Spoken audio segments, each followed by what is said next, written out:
पत्नी और बेटे के साथ रहता था। वो बहुत अमीर था। गांव में उसका बहुत बड़ा कारखाना चलता था। वो अपने सामने किसी को कुछ नहीं समझता था। उसने एक आलीशान कोठी बनवाई और पूरे गांव को भोज पर बुलाया। बाबूलाल, मेरी कोठी का जश्न मनाने के लिए पूरे गांव को भोज पर बुला लो। सेठ जी, पूरे गांव को? एक बार फिर सोच लीजिए। कहा ना पूरे गांव को बुलाओ। उन्हें भी तो पता चले कि इस गांव में मुझसे ज्यादा अमीर कोई नहीं है। जी सेठ जी। और सुनो, उस खड़ूस मुखिया हुकुमचंद को जरूर बुलाना। उसे लगता है कि पूरे गांव में उससे समझदार कोई नहीं है। जी सेठ जी, जैसी आपकी इच्छा। 2 दिन बाद। आइए आइए, भोज के लिए उधर पधारिए। अरे वाह, सेठ जी ने इंतजाम बढ़िया किया भाई। भैया मान गए। इस पूरे गांव में धनपत जैसी दरिया दिली किसी में नहीं, जो पूरे गांव को पंगत में बैठने का न्योता दे डाला भैया। अरे हुकुमचंद जी, आइए आइए, आपका बहुत बहुत स्वागत है। आप उधर बैठिए, मैं अभी सेठ जी को बुला कर लाता हूँ। मुखिया कोठी को देखने लगा।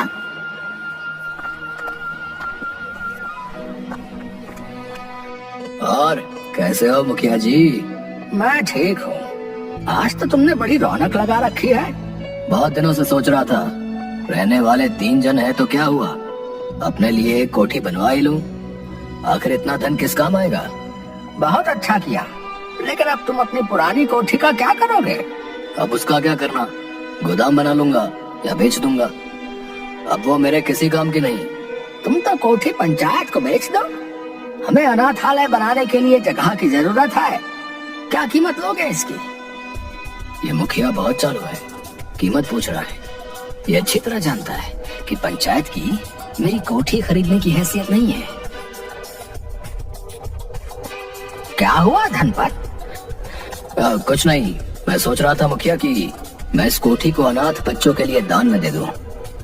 अब पुण्य काम के लिए क्या रकम लेना, प्रभु की कृपा से मेरा खजाना भरा हुआ है। तुम सच कह रहे हो? हाँ मुखिया, तुम मेरी दरिया दिली के बारे में तो जानते ही हो। मेरा दिल अंदर से मोम है, मोम। हाँ, तुम्हारा मोम आज मैंने इस भोज में बहते देख लिया है।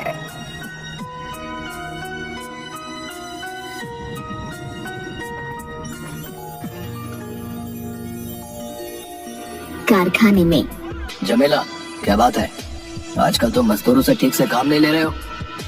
मैं तुम लोगों को काम के पैसे देता हूँ, आराम से बैठने के नहीं। सेठ जी, काम तो सही सही चल रहा है। देख जमेला, इनसे पूरा काम ले सकता है तो ठीक, वरना तू जा यहाँ से। अब ऐसा ना कहिए सेठ जी, मैं गरीब कहाँ जाऊंगा। तभी एक मजदूर चिट्ठी लेकर सेठ जी से कहता है, सेठ जी, डाकिया आपके लिए ये लिफाफा दे गया है।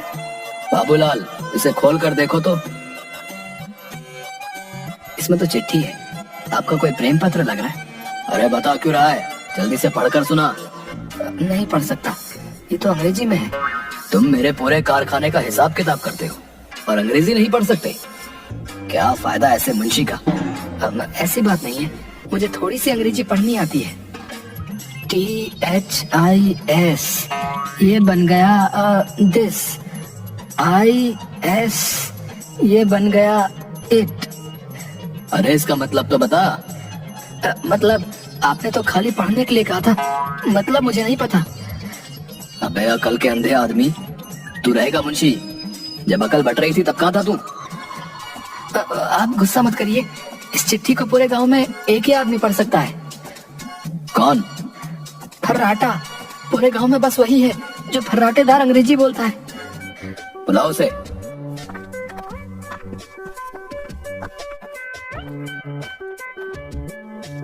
कहाँ बाबूलाल, आज मुझसे क्या काम पड़ गया है? भाई ये चिट्ठी अंग्रेजी में है, जरा पढ़कर बता दो क्या लिखा है। 50 रुपए लगेंगे पढ़ने के। तुम चिट्ठी पढ़ने के रुपए लोगे? हाँ, अगर पढ़वानी है तो बोलो, वरना मेरा समय बर्बाद मत करो। अच्छा ये लो रुपया, पढ़ो। This is to inform you mister Dhanpat. अरे बताओ तो इसका मतलब क्या है? 100 रुपए और दो तो पूरी चिट्ठी समझाता हूँ। फिर रुपए, ये क्या बात है? अच्छा ये लो, अब बताओ। सेठ जी, ये चिट्ठी शहर की एसआर कंपनी से आई है। इसमें लिखा है वो आपको माल का बड़ा ऑर्डर देना चाहते हैं, इसलिए आप अपने माल का सैंपल भेज दो। ये देखो, पूरा लिस्ट लिखा हुआ है। आप बोलो तो मैं ये बाबूलाल को सब समझा दूंगा, पर जरा मेरा ध्यान रखना है। हाँ क्यों नहीं, तुम सब समझा दो। ठीक है, तो मैं कल सुबह आकर सब समझा दूंगा है। बाबूलाल अभी तुम जाओ और कल इस फर्राटा से सब समझकर सैंपल भेजने की तैयारी करो। जी सेठ जी। सेठ मशीनों को देखने के बाद ठीक से सब देख के ताला लगाना। अरे तुम अभी तक यहीं पर हो, तुम्हारा काम हुआ कि नहीं? सेठ जी सब तैयार है, बस फिट नहीं हो रहा। छोड़ो, तुम्हारे बस का कुछ नहीं है। मेरे एडवांस रुपए वापस कर देना। सेठ के जाने के बाद भाई कारखाना बंद मत करना, मैं अभी 10 मिनट में सामान लेकर आता हूँ। कुछ दिन बाद बाबूलाल, उस शहर वाली कंपनी का कोई जवाब आया कि नहीं? नहीं सेठ जी। सैंपल ठीक से भेजा था ना? बड़ा ऑर्डर आना था। सेठ जी, मैंने सब बढ़िया भेजा था। बाबूलाल, तू मुझे डुबो देगा। तूने जहाँ जहाँ सैंपल भेजा कुछ नहीं हुआ। तभी 2 पुलिस वाले आए। अरे सेठ धनपत कौन है? क्या हुआ? मैं हूँ सेठ धनपत। रे तुम्हें हमारे साथ थाने चलना होगा रे।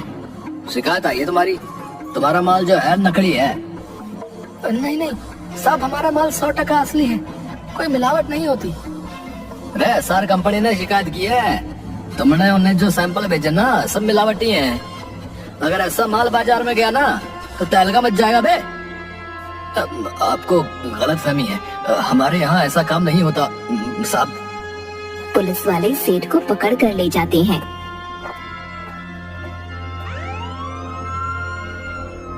सेठ जी आप घबराइए नहीं, मैं कुछ करता हूँ। 2 आदमी आकर कारखाने को सील कर देते हैं। ये आप क्या कर रहे हैं? सेठ पर अदालत में केस चलेगा, उसके बाद ही पता चलेगा इस कारखाने का क्या होगा। अगला ऑर्डर आने तक ये कारखाना बंद रहेगा। रे सेठ, सब सच सच बता। कहा ना मेरे कारखाने में कोई मिलावट वाला माल नहीं बनता, किसी ने झूठी शिकायत की है। रे हमारे पास सब सबूत हैं, सारे मिलावटी सैंपलों पर तुम्हारे कारखाने का नाम है। तुम सच्चे हो तो सबूत लाओ ना फिर। फिलहाल तुम्हारी जमानत हो ली है, जाओ, अदालत का नोटिस पहुंच जाएगा तुम्हारे पास। चलो। घर पर सेठ बहुत चिंतित था।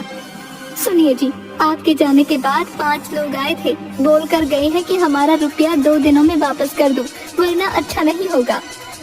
मैं इतने सालों से व्यापार कर रहा हूँ और ये लोग। मुझसे उनकी बातें नहीं सुनी जाती, आप उनके रुपये दे दीजिए।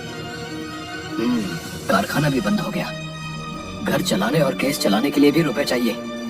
धनपाट, ओ धनपाट। आइए आइए मुखिया जी, बैठिए, मैं पानी लेकर आती हूँ।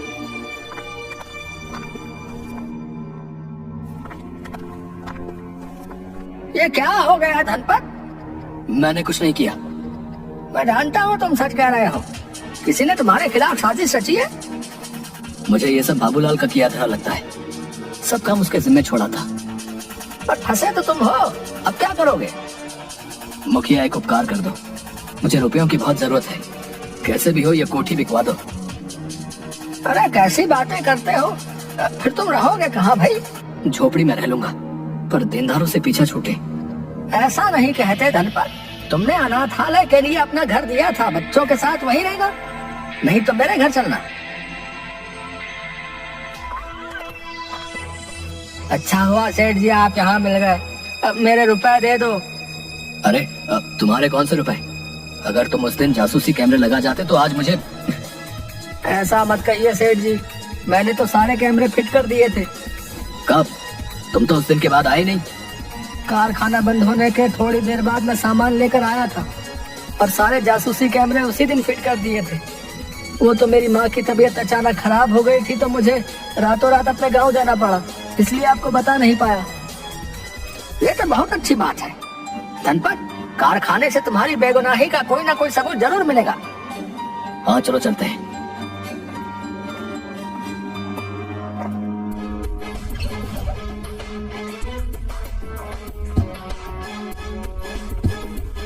खिड़की से कारखाने में घुसते हैं।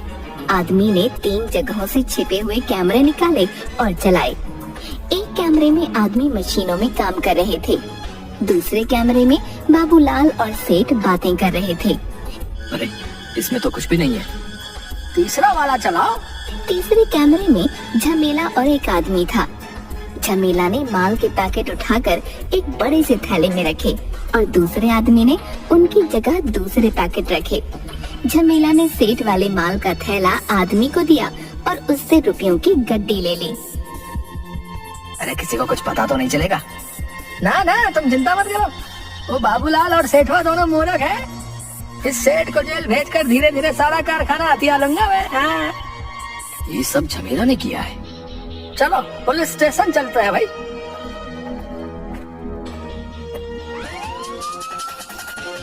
दो पुलिस वाले झमेला को घर से पकड़ते हैं। अरे मैंने क्या किया है? रे मिलावटी माल तूने रखा है, फंसाओ सेठ को रहा है। मैंने कुछ नहीं किया, वो सेठ झूठ बोल रहा है। रे चल, पक्का सबूत है हमारे पास तेरे खिलाफ। 2 आदमी कारखाने की सील खोल देते हैं। मुबारक हो धनपत, तुम अपनी समझदारी से एक बहुत बड़ी मुसीबत से बच गए। मुखिया सच बताऊं तो ये समझदारी मेरी नहीं, इस कैमरे वाले भाई की थी। इसी ने मुझे मनाया था, कह रहा था आप कैमरे लगवा लो सेठ जी, इतना बड़ा कारखाना है, देर सवेर हो जाती है, कभी ना कभी काम आएंगे। भाई तुम्हारा बहुत बहुत धन्यवाद, बड़ा उपकार आपका। आज तुम्हारी वजह से मेरा काम और नाम दोनों की लाज बच गई, वरना मैं सड़क पर आ जाता। ऐसा मत कहिए सेठ जी, करने वाला तो भगवान है।